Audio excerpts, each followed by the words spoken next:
ಇನ್ನು ಜಮೀರ್ ಮತ್ತು ಎಚ್.ಡಿ. ಕುಮಾರಸ್ವಾಮಿ ನಡುವಣ ಕುಳ್ಳ ಕರಿಯ ಫೈಟ್ ತೀವ್ರವಾಗ್ತಾ ಇದೆ.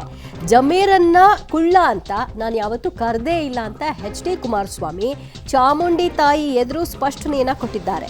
ಇತ್ತ ಜಮೀರ್ ವಿರುದ್ಧ ಒಕ್ಕಲಿಗ ಮುಖಂಡರು ಪ್ರತಿಭಟನೆಯನ್ನ ನಡೆಸಿದ್ದಾರೆ. ಜಮೀರ್ ಸ್ಟೇಟ್ಮೆಂಟ್ ಸರಿಯಲ್ಲ, ಅವರಿಗೆ ಕೂಡಲೇ ಕ್ಷಮೆ ಯಾಚಿಸಬೇಕು ಅನ್ನೋದು ಅವರ ಆಗ್ರಹವಾಗಿದೆ.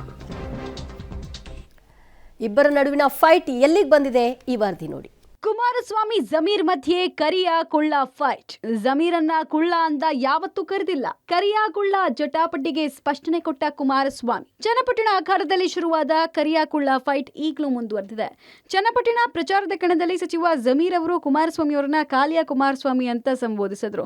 ಇದು ಚುನಾವಣಾ ರಣಕಣದಲ್ಲಿ ಭಾರಿ ಸದ್ದು ಮಾಡಿತ್ತು. ಅದಲ್ಲದೆ ತೀವ್ರ ಟೀಕೆಗೂ ಒಳಗಾಗಿತ್ತು. ವಿವಾದ ಆಗ್ತಾನೆ ಜಮೀರ್ ಸ್ಪಷ್ಟನೆ ಕೂಡ ಕೊಟ್ಟಿದ್ರು. ನಾನು ಕುಮಾರಸ್ವಾಮಿ ಜೊತೆಗೆ ಸಲುಗೆಯಿಂದ ಇದ್ದೆ. ಆಗ ಅವರು ನನ್ನನ್ನ ಕುಳ್ಳ ಅಂತಿದ್ರು. ನಾನು ಕರಿಯ ಕುಮಾರಸ್ವಾಮಿ ಅಂತಿದ್ದೆ ಅಂತ ಡ್ಯಾಮೇಜ್ ಕಂಟ್ರೋಲ್ ಮಾಡಿದ್ರು. हमारे कालिया कुमारस्वामी को हराने वाला टाइगर इकबाल हुसैन साहब ये वोटे ಕೊಡಬೇಡಿ ನೀವು ನಾನೇ वोट केಳक ಬರಲ್ಲ तो वोट नहीं होना कहते वोट पूछने आता नहीं कहते ये कौन बोल रहा सो हमारा काला कुमारस्वामी ए कुमारस्वामी तेरी बोली बोल एक एक पैसा चंदा करको तेरे पूरे खानदान को खरीदने की ताकत मुसलमानों रख पाई ನಾನು ಆವತ್ತಿಂದನೂ ಕರಿಯಣ್ಣನ ಅಂತ ಹೇಳಿದ್ ಕುಮಾರಣ್ಣನಿಗೆ. ನಾನು ಕುಮಾರಣ್ಣನಿಗೆ ಕುಮಾರಸ್ವಾಮಿ ಅವ್ರನ್ನ ಯಾವತ್ತು ನಾನು ಕರಿಯಣ್ಣನೇ ಅಂತ ಹೇಳಿದ್ದು. ಅದ್ರಲ್ಲಿ ಉರ್ದುದಲ್ಲಿ ಹೇಳಿದ್ದೀನಿ ಅಷ್ಟೇ. ಕುಮಾರಣ್ಣಗೆ ಆವತ್ತಿಂದ ಕರಿಯಣ್ಣನೇ ಅಂತ ಕರೆಯೋದು ನಾವು. ಈಗ ನನಗೆ ಅವ್ರು ಕುಳ್ಳ ಅಂತಾರೆ, ನಾನು ಕುಳ್ಳ ಇದ್ದೀನಿ, ನಾನು ಕುಳ್ಳ ಅಂತಾರೆ. ನಾವು ಕರಿಯಣ್ಣ ಅಂತ ಅವತ್ತಿಂದ ಹೇಳ್ಕೊಂಡು ಬರ್ತಾ ಇದ್ದೀವಿ. ನಾನು ಅವತ್ತಿಂದ ಅವ್ರಿಗೆ ಪ್ರೀತಿಯಿಂದ ಕರಿಯಣ್ಣನೇ ಅಂತ ಹೇಳೋದು. ಪ್ರೀತಿಯಿಂದ ಪದ ಬಳಸೋದು. ಹಳೆ ಅದು ಪ್ರೀತಿ ಇಲ್ಲ ಸರ್, ಹಳೆ ಸ್ನೇಹಿತರು. ನಾವು ಸ್ನೇಹಿತರಾಗಿದ್ದೀವಿ. ನಾವು ಬೇರೆ ಪಕ್ಷದಲ್ಲಿ ಇರ್ಬೋದು, ನಾವು ಬೇರೆ ಪಕ್ಷದಲ್ಲಿ ಇರ್ಬೋದು, ನಾನು ಬೇರೆ ಪಕ್ಷದಲ್ಲಿ ಇರ್ಬೋದು. ಹಳೆದೆಲ್ಲ ಮರೆಯೋಕ್ಕಾಗ್ತದಾ? ನಾ ಅವತ್ತಿಂದನೂ ಕುಮಾರಸ್ವಾಮಿ ಅವ್ರನ್ನ ಕರಿಯಣ್ಣನ ಅಂತ ಇದ್ದಿದ್ದು ಅದೇ ಹೇಳಿದ್ದೀನಿ. ತಪ್ಪೇನಿದೆ ಅದರಲ್ಲಿ? ಜಮೀರ್ ಜೊತೆ ಇದ್ದಿದ್ದು ಬರೀ ಸ್ನೇಹವಷ್ಟೇ. ತಾಯಿ ಚಾಮುಂಡಿ ಮುಂದೆ ಹೇಳಿದ ಎಚ್.ಡಿ.ಕೆ. ಮೈಸೂರಿನ ಚಾಮುಂಡಿ ಬೆಟ್ಟಕ್ಕೆ ಭೇಟಿ ಕೊಟ್ಟಿದ್ದ ಕೇಂದ್ರ ಸಚಿವ ಕುಮಾರಸ್ವಾಮಿ ಜಮೀರ್ ಹೇಳಿಕೆಗೆ ಫಸ್ಟ್ ರಿಯಾಕ್ಷನ್ ಕೊಟ್ಟಿದ್ದಾರೆ. ನಾನು ಕರಿಯ ಕುಳ್ಳ ಅಂತ ಮಾತಾಡಿಸಿಕೊಳ್ಳೋ ಸಂಸ್ಕೃತಿಯಿಂದ ಬಂದವನಲ್ಲ. ಅವರ ಮಾತುಗಳು ಅವರ ಸಂಸ್ಕೃತಿಯನ್ನು ತೋರಿಸುತ್ತೆ. ನಮ್ಮ ಮಧ್ಯೆ ಸ್ನೇಹ ಇದ್ದಿದ್ದು ರಾಜಕೀಯವಾಗಿ ಅಷ್ಟೇ ಹೊರತು ಕುಳ್ಳ ಕರಿಯ ಅಂತಿರಲಿಲ್ಲ. ನಾನು ಯಾವತ್ತೂ ಜಮೀರನ್ನ ಕುಳ್ಳ ಅಂತ ಕರೆದೇ ಇಲ್ಲ. ಇದನ್ನು ಚಾಮುಂಡಿ ತಾಯಿ ಮುಂದೆ ನಿಂತು ಹೇಳ್ತಾ ಇದ್ದೀನಿ ಎಂದಿದ್ದಾರೆ. ಆ ತಾಯಿ ಮುಂದೆ ನಿಂತಿದ್ದೇನೆ, ಕರಿಯ ಅನ್ನಿಸ್ಕೊಂಡು ಇವ್ರ ಜೊತೆ ಕುಳ್ಳ ಅನ್ಕೊಂಡು ಏನೋ ಇದು ಮಾಡಲಿಕ್ಕೆ ನಾನೇನು ಆ ರೀತಿಯ ಒಂದು ವಾತಾವರಣದಲ್ಲಿ ಬಂದಿರೋವನ್ನ. ಅವರ ಮಾತುಗಳು ಅದು ಅವ್ರ ಸಂಸ್ಕೃತಿ ತೋರಿಸುತ್ತೆ. ಸಂಸ್ಕೃತಿಯನ್ನು ತೋರಿಸುತ್ತೆ. ಈ ಸರ್ಕಾರಕ್ಕೆ ಅಂದರೆ ಮಾನ ಮರ್ಯಾದೆ ಇದ್ದರೆ ಅವ್ರು ಹೇಳಿದ್ರಲ್ಲ, ಅವರಿಬ್ಬರು ಭಾಳ ಆತ್ಮೀಯರು. ಆತ್ಮೀಯತೆ ಇದಕ್ಕಲ್ಲ, ರಾಜಕೀಯವಾಗಿದ್ದು. ಅವ್ರು ಯಾವ ರೀತಿ ಡಿಫೈಂಡ್ ಮಾಡ್ಕೊಂಡಿದ್ದಾರೆ ಮಂತ್ರಿಗಳು ನೋಡಿದ್ದೇನೆ. ಈ ರೀತಿಯ ಸಂಸ್ಕೃತಿ ಇರ್ತಕ್ಕಂಥ ಈ ಸರ್ಕಾರ ನಾಗರಿಕ ಸರ್ಕಾರ ಅಂತ ಕರಿತೀರಾ? ನನ್ನ ಜೀವನದಲ್ಲಿ ಎಂದೂ ಸಹ ಆ ಪದ ಬಳಕೆ ನನ್ನಿಂದಲೂ ಆಗಿಲ್ಲ, ಅವರಿಂದಲೂ ಆಗಿಲ್ಲ. ಅವರು ನನಗೆ ಕೊಟ್ಟಂತ ಮರ್ಯಾದೆ ಏನು ಆ ಮರ್ಯಾದೆ ನೀವು ಊಹೆ ಮಾಡೋಕ್ಕಾಗಲ್ಲ. ಹೊರಟ್ಟಿಗೆ ಹೊಡೆಯೋಕೆ ಹೋಗಿದ್ರ ಜಮೀರ್ಗೆ ದುಡ್ಡಿನ ಮದ ಇದೆಯಾ? ಇನ್ನೂ ಮುಂದುವರೆದ ಕುಮಾರಸ್ವಾಮಿ ಅವರು ಬಸವರಾಜ್ ಹೊರಟ್ಟಿ ಎ ಕುಮಾರ್ ಅಂತ ಸಂಬೋಧನೆ ಮಾಡಿದ್ರು. ಆಗ ಜಮೀರ್ ಅವರನ್ನ ಹೊಡೆಯೋಕೆ ಹೋಗಿದ್ರು. ಅವರ ಮಾತುಗಳು ಅವರ ಸಂಸ್ಕೃತಿಯನ್ನ ತೋರಿಸುತ್ತೆ. ದುಡ್ಡಿನ ಮದದಲ್ಲಿ ಈ ರೀತಿ ಮಾತಾಡ್ತಾ ಇದ್ದಾರೆ. ಹೊರಟ್ಟಿ ಅವರು ಈಗಲೂ ಇದ್ದಾರಲ್ಲ, ಹೋಗಿ ಕೇಳಿ ಅಂತ ಟಾಂಗ್ ಕೊಟ್ಟಿದ್ದಾರೆ. ಒಂದು ಬಾರಿ ನಮ್ಮ ಈಗಿನ ವಿಧಾನ ಪರಿಷತ್ತಿನ ಸ್ಪೀಕರ್ ನನ್ನನ್ನ ಎ ಕುಮಾರ್ ಅಂತ ಸಂಬೋಧನೆ ಮಾಡಿದ್ರು. ಆಗ ಅವ್ರನ್ನ ಹೊಡಿಲಿಕ್ಕೆ ಹೋದಂತ ಗಿರಾಕಿ ನಾನು ಕರಿಯ ಅನ್ನಿಸ್ಕೊಂಡು ಇವ್ರ ಜೊತೆ ಕುಳ್ಳ ಅನ್ಕೊಂಡು ಆ ರೀತಿಯ ಒಂದು ವಾತಾವರಣದಲ್ಲಿ ಬಂದಿರೋವನ್ನ. ಇಲ್ಲಿ ಇವ್ರ ಹೇಳಿಕೆಗಳಿದೆಯಲ್ಲ, ಕೊಂಡ್ಕತ್ತೀನಿ ಅಂತಕ್ಕಂಥದ್ದು ದುಡ್ಡಿನ ಮದ. ಯಾವ್ಯಾವ ಸಂದರ್ಭದಲ್ಲಿ ಯಾವ ಟೈಮಲ್ಲಿ ಕಾಲಿಡದಿದ್ರು ಏನೇನು ಅವೆಲ್ಲ ದೊಡ್ಡ ಇತಿಹಾಸಗಳಿದೆ. ನಾನು ಹೇಳಿದ್ನಲ್ಲ, ವಿಧಾನ ಪರಿಷತ್ತಿನ ಸ್ಪೀಕರು ಹೊರಟ್ಟಿ ಅವ್ರಿಗೆ ಯಾಕೆ ಹೊಡಿಯಕ್ಕೆ ಹೋದ್ರಿ? ಇದನ್ನ ಹೊರಟ್ಟಿ ಅವ್ರು ಕೇಳಿ. ಈ ರೀತಿಯ ಹೇಳಿಕೆ ಇದೆಯಲ್ಲ, ಅವರ ಒಂದು ಕಲ್ಚರ್ ಏನಿದೆ ತೋರಿಸ್ತದೆ. ಯೋಗೇಶ್ವರ್ ಸೋಲು ನಿಶ್ಚಿತನ? ಜಮೀರ್ ಹೇಳಿಕೆಯಿಂದ ರಣಕಣ ಬದಲಾಯ್ತಾ? ಮಗ ನಿಖಿಲ್ ಗೆಲುವಿನ ಬಗ್ಗೆ ಎಚ್.ಡಿ.ಕೆ ಭವಿಷ್ಯ. ನಿನ್ನೆ ಮಾಧ್ಯಮಗಳೊಂದಿಗೆ ಮಾತನಾಡಿದ ಕಾಂಗ್ರೆಸ್ ಅಭ್ಯರ್ಥಿ ಸಿಪಿ ಯೋಗೇಶ್ವರ್ ಚುನಾವಣಾ ಅಖಾಡದ ಬಗ್ಗೆ ಮಾತಾಡಿದರು. ಜಮೀರ್ ಕೊಟ್ಟಂತಹ ಹೇಳಿಕೆಯಿಂದ ಒಕ್ಕಲಿಗ ಸಮುದಾಯದ ಮತಗಳು ಕೈತಪ್ಪೋ ಆತಂಕ ಕೂಡ ವ್ಯಕ್ತಪಡಿಸಿದ್ರು. ಆದರೆ ಕುಮಾರಸ್ವಾಮಿ ಅಂತಹ ಏನು ವ್ಯತ್ಯಾಸ ಆಗಲ್ಲ. ಚನ್ನಪಟ್ಟಣದಲ್ಲಿ ಜನತೆಯ ಆಶೀರ್ವಾದ ಇದೆ. ನಿಖಿಲ್ ಗೆಲ್ಲೋ ವಿಶ್ವಾಸ ಇದೆ. ರಾಜಕೀಯದಲ್ಲಿ ಏನು ನಡೆದಿದೆ ಎಂಬುದನ್ನು ಯೋಗೇಶ್ವರ್ ವಿಮರ್ಶೆ ಮಾಡಿದ್ದಾರೆ ಎಂದಿದ್ದಾರೆ. ಸ್ಟೇಟ್ಮೆಂಟ್ಗಳು, ಕೆಲವರ ಮಾತುಗಳು ಒಂದು ಸ್ವಲ್ಪ ಜನರ ಭಾವನೆಗೆ ಘಾಸಿಯಾಗಿದೆ ಅಂತ ಅನಿಸುತ್ತೆ.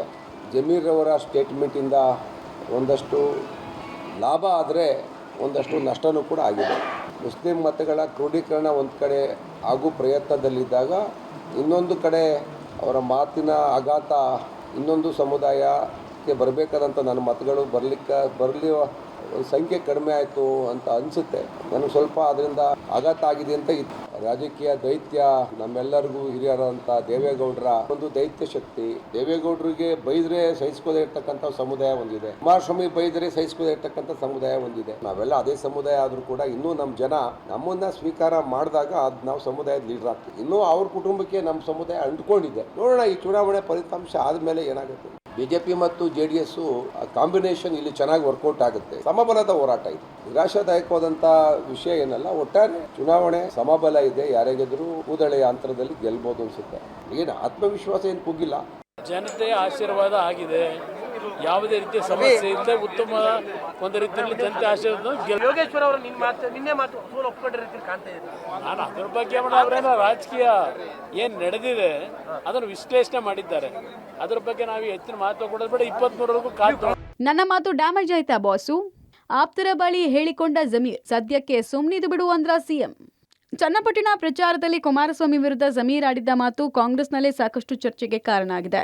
ತಮ್ಮ ಹೇಳಿಕೆಯಿಂದ ಹೀಗಾಯ್ತಾ ಅಂತ ಜಮೀರ್ ಸಿಎಂ ಹಾಗೂ ಸಚಿವರ ಎದುರಲ್ಲಿ ಪ್ರಶ್ನಿಸಿದ್ದಾರೆ. ನನ್ನ ಮಾತು ಡ್ಯಾಮೇಜ್ ಆಯ್ತಾ ಬಾಸು? ನನ್ನಿಂದ ಚನ್ನಪಟ್ಟಣದಲ್ಲಿ ಏನಾದರೂ ಪ್ರಾಬ್ಲಮ್ ಆಯ್ತಾ ಸರ್ ಅಂತ ಸಚಿವ ಜಮೀರ್ ಫುಲ್ ಟೆನ್ಷನ್ ಆಗಿದ್ದಾರಂತೆ. ಸಂಪುಟ ಸಹೋದ್ಯೋಗಿಗಳು, ಹಿರಿಯ ಸಚಿವರು ಎಲ್ಲರ ಬಳಿ ಸಚಿವ ಜಮೀರ್ ತಮ್ಮ ಆತಂಕ ವ್ಯಕ್ತಪಡಿಸಿದ್ದಾರೆ ಎನ್ನಲಾಗ್ತಿದೆ.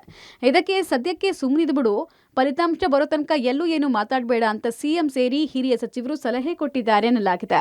ಸಿಎಂ: ಏ ಜಮೀರ್, ಏನದ್ ನಿನ್ನ ಹೇಳಿಕೆ? ಜಮೀರ್: ಸಾರ್, ನನ್ನಿಂದ ಡ್ಯಾಮೇಜ್ ಆಗಿದೆಯಾ? ಸಿಎಂ: ಎಲೆಕ್ಷನ್ ಟೈಮಲ್ಲಿ ಇದೆಲ್ಲ ಬೇಕಿತ್ತಾ? ಜಮೀರ್: ಇಲ್ಲ ಸರ್, ಬಾಯಿ ತಪ್ಪಿನಿಂದ ಹೇಳಿದ್ದೀನಿ. ಸಿಎಂ: ಇನ್ಮುಂದೆ ಹಾಗೆಲ್ಲ ಮಾತಾಡಬೇಡ. ಸಿಎಂ: ರಿಸಲ್ಟ್ ಬರೋವರೆಗೂ ಸುಮ್ಮನಿದು ಬಿಡು.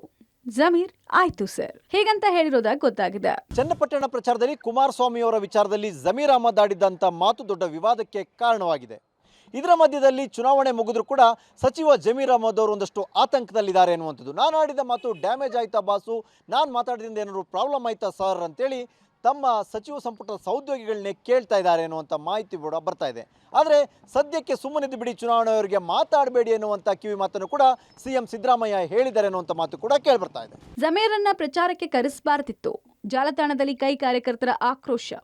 ಚನ್ನಪಟ್ಟಣ ಉಪಚುನಾವಣೆಯ ಕಾಂಗ್ರೆಸ್ ಅಭ್ಯರ್ಥಿ ಸಿಪಿ ಯೋಗೇಶ್ವರ್ ಹೇಳಿಕೆಯ ಬೆನ್ನಲ್ಲೇ ಇದೀಗ ಕಾಂಗ್ರೆಸ್ ಕಾರ್ಯಕರ್ತರು ಚನ್ನಪಟ್ಟಣದಲ್ಲಿ ಸೋಲುವ ಆತಂಕದಲ್ಲಿದ್ದು, ಇದಕ್ಕೆ ಸಚಿವ ಜಮೀರ್ ಹೇಳಿಕೆಯೇ ಕಾರಣ ಅಂತ ಸಾಮಾಜಿಕ ಜಾಲತಾಣದಲ್ಲಿ ಜಮೀರ್ ವಿರುದ್ಧ ಕಾಂಗ್ರೆಸ್ ಕಾರ್ಯಕರ್ತರೇ ಆಕ್ರೋಶ ವ್ಯಕ್ತಪಡಿಸುತ್ತಿದ್ದಾರೆ. ಮಂಡ್ಯ ಜಿಲ್ಲೆಯ ಕಾಂಗ್ರೆಸ್ ಕಾರ್ಯಕರ್ತರು ಫೇಸ್ಬುಕ್ನಲ್ಲಿ ನಾಗಮಂಗಲ ಯುವ ಕಾಂಗ್ರೆಸ್ ಟೀಮ್ ಎಂಬ ಪೇಜ್ನಲ್ಲಿ ಪೋಸ್ಟ್ ಮಾಡಿದ್ದಾರೆ. ಕುಮಾರಸ್ವಾಮಿ ಹಾಗೂ ಜಮೀರ್ ಫೋಟೋ ಹಾಕಿ ನಿಖಿಲ್ ನನ್ನ ಮಗನ ರೀತಿ ಅಂತ ಹೇಳಿದಾಗಲೇ ಅರ್ಥ ಮಾಡ್ಕೊಳ್ಬೇಕಾಗಿತ್ತು. ಹೇಗಿದ್ರೂ ಜಮೀರನ್ನ ಪ್ರಚಾರಕ್ಕೆ ಕರೆಸಿ ತಪ್ಪು ಮಾಡಲಾಗಿದೆ ಅನ್ನೋ ಮೂಲಕ ಆಕ್ರೋಶ ವ್ಯಕ್ತಪಡಿಸಿದ್ದಾರೆ. ಜಮೀರ್ ವಿರುದ್ಧ ಜೋರಾಯ್ತು ಪ್ರತಿಭಟನೆ. ಜಮೀರ್ ಪ್ರತಿಕೃತಿಗೆ ಚಪ್ಪಲಿ ಏಟು, ಆಕ್ರೋಶ. ಜಮೀರ್ ಹೇಳಿಕೆಗೆ ಕೆರಳಿ ಕೆಂಡವಾಗಿರುವ ಒಕ್ಕಲಿಗ ಸಮುದಾಯದ ಮುಖಂಡರು ಜಮೀರ್ ವಿರುದ್ಧ ಪ್ರತಿಭಟಿಸಿದರು. ನೆಲಮಂಗಲದ ಕುಣಿಗಲ್ ಬೈಪಾಸ್ನಲ್ಲಿ ನೂರಾರು ಒಕ್ಕಲಿಗ ಸಮುದಾಯದ ಮುಖಂಡರು ಜಮೀರ್ ಪ್ರತಿಕೃತಿ ದಹಿಸಿ ಚಪ್ಪಲಿಯಿಂದ ಹೊಡೆದು ಆಕ್ರೋಶ ಹೊರಹಾಕಿದರು. ಅಲ್ಲದೆ ಜಮೀರ್ ಕೂಡಲೇ ರಾಜೀನಾಮೆ ಕೊಡಬೇಕು ಅಂತ ತುಮಕೂರು, ಬೆಂಗಳೂರು, ಮಂಗಳೂರು ಎರಡೂ ರಾಷ್ಟ್ರೀಯ ಹೆದ್ದಾರಿಯಲ್ಲಿ ಮಾನವ ಸರಪಳಿ ಮಾಡಿ ಆಗ್ರಹಿಸಿದರು. ಒಟ್ಟಾರೆ ಸಚಿವ ಜಮೀರ್ ಅವರ ಕ್ಷಣ ಮಾತ್ರದ ಪದ ಬಳಕೆಯಿಂದ ಸ್ವಪಕ್ಷದಲ್ಲೇ ಪರವಿರೋಧದ ಆಕ್ರೋಶಗಳು ವ್ಯಕ್ತ ಆಗಿದೆ. ಅಲ್ಲದೆ ಚನ್ನಪಟ್ಟಣ ಫಲಿತಾಂಶದ ಮೇಲೂ ಜಮೀರ್ ಹೇಳಿಕೆ ಪರಿಣಾಮ ಬೀರಬಹುದು ಅಂತ ಹೇಳಲಾಗ್ತಿದೆ. News desk, public TV.